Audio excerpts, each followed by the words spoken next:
راح اسوي لكم حلو الإلبة. الإلبة تحتاج كم؟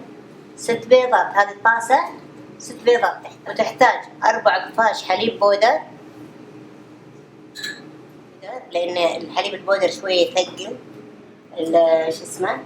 وأحط الحين النسلة كله، علبة كاملة، ما أحط شكر خلاص، النسلة بدل الشكر. أحط زعفران نقعته مع ماي، وأحط تقريبا لتر حليب.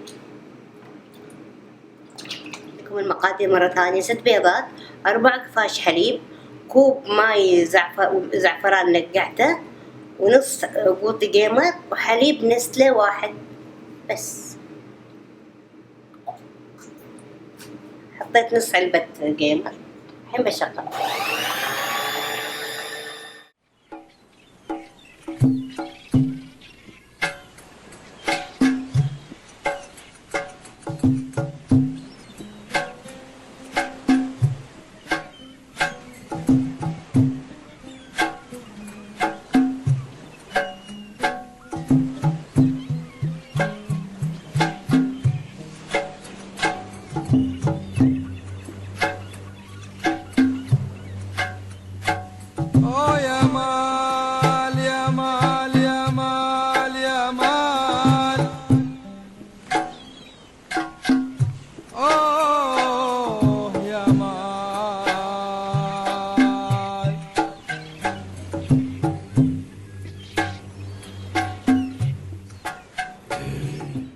شوية زعفران وهيل عشان ريحتها تصير حلوة.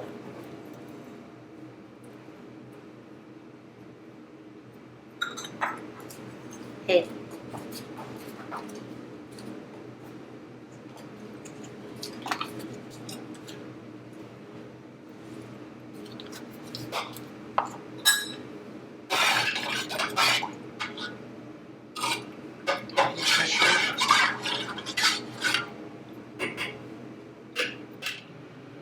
الحين أحضره بالحمام المائي وأسكر عليه غطا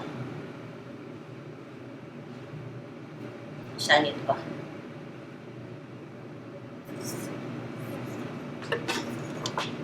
يبيله ساعة ونص.